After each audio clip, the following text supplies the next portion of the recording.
It is harmful for the students and teachers' relationship if knowledge is not transferred to the student.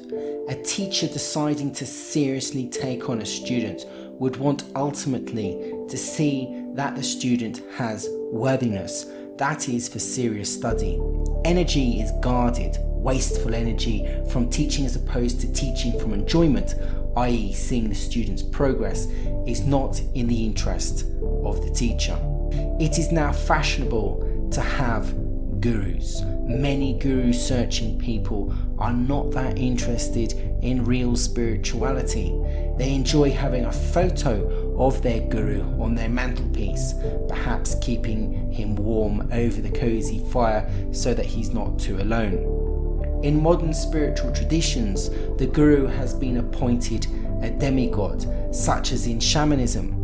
Shamans are guides, not gurus. It is the plant which is the teacher. When a shaman takes over the role as a teacher, he debases the plant. The shaman is not the spokesman for the plant. He can help you understand the plant and he can help you explain it, but he isn't the ultimate teacher.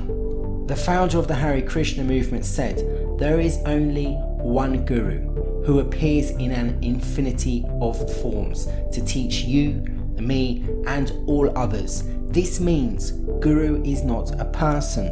A person cannot say they own guruship. The truth is, they act on something bigger than themselves. It's good the student and teacher have some sort of affection for each other, or the student ingratiates the teacher, so the teacher wishes to teach. In my view, the best teaching comes from spontaneity, usually in informal, small settings. Little gems of insight naturally are spoken, like in the kitchen or whilst walking. When teaching's done in crowds, and some teachers, they do like their crowds because quantity expands their ego, there is a different feeling. It's impersonal. The close relationship just isn't there. Teaching to crowds is not the same as teaching in smaller groups. The best teaching I have seen has laughter, jokes, banter, rhythm, energy, and that doesn't happen in large crowds. You try to cater your teaching to everyone in large groups, but the teaching is generalized. If you have something specific to ask, it can be hard to get it answered. Teaching changes depending on the individual. The answer you wish to elicit from the teacher may not be appropriate for the large group, especially concerning mystical knowledge. Sometimes the teacher will only give certain types of information if someone asks specifically for it. The fact that you have the question pertaining to a particular piece of knowledge means that you are ready to have the question answered, or to have guidance for the question to be answered by yourself. A lot of time it's about concurring whether or not what you have received is correct or it's just your imagination.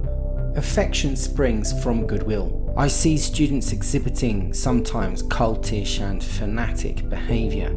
This is not the same as goodwill. Cultish behaviour for me is wrong because it can damage the student and also the teacher.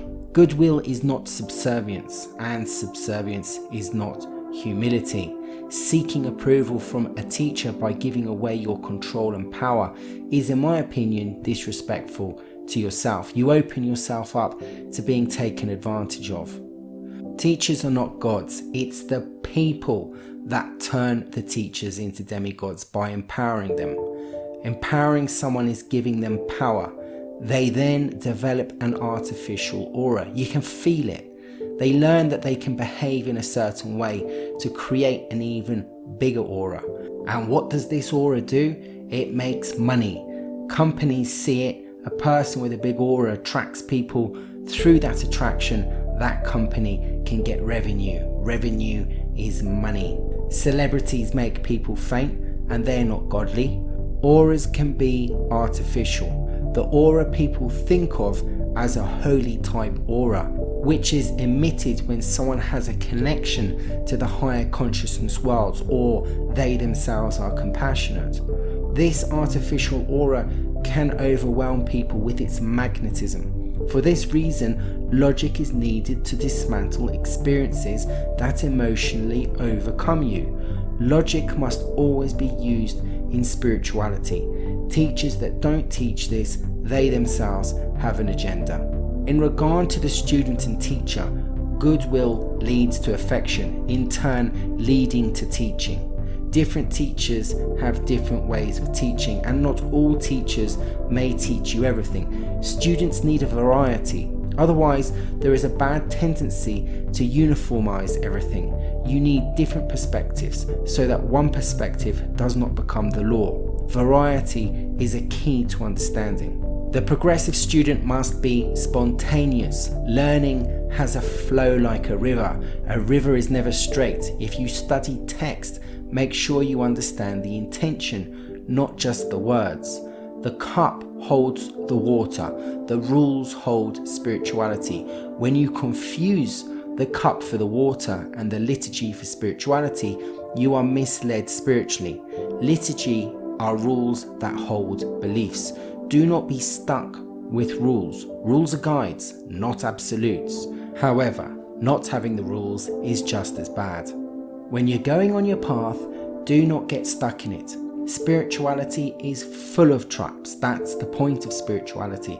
It's to trip you up. It's to test you. Being in a good path still has traps.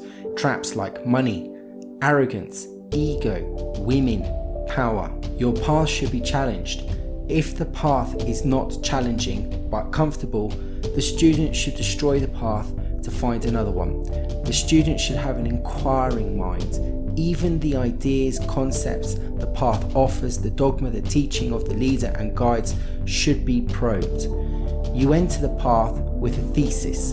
That is your beginning proposition. Ayahuasca is whatever you think it is. The Bible is whatever you think it is. That's your proposition. Then you need to doubt what it was that you first thought, because you're just accepting everything on an idea or a premise without it being tested. You have to ask yourself, is this really the answer? Is this really what it is? Is this really the reality? Do the plants really have a consciousness? Am I crazy? This is called the antithesis. The antithesis is when you start to doubt and probe what the thesis is. Then you resolve the antithesis with a synthesis. The synthesis is your conclusion to the doubts. In ayahuasca, constantly the world is being shown as an illusion. Everything is being doubted, is being tested, is being broken down for you, the person, the inquirer, to build it back up again based on your experience, your knowledge, and your understanding. Then the knowledge becomes yours proper. It no longer is hearsay or belief or liturgy. It becomes real dogma for you. These paths that you walk down, that started from the beginning, the first step was your foot. It wasn't someone else's. You climbed that mountain by yourself. As you get higher, the air gets thinner, but you still must carry on. With knowledge, as you advance, it becomes less logical. But you trust what it is that you're experiencing in this state of less knowledge, because you built the foundations on which you have come and walked to receive this understanding. This is your personal faith based on your proper experience. The issue in belief based on no logic happens when you take on the faith and beliefs of others or other systems and make it your own, believing it is true. You assume truth instead of knowing it. When you know truth, you come from a position of strength. The fanatics are imposters. They exhibit such fervent certainty.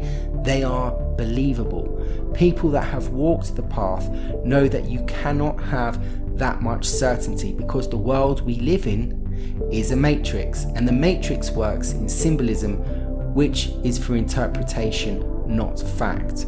You need to have perseverance on this path.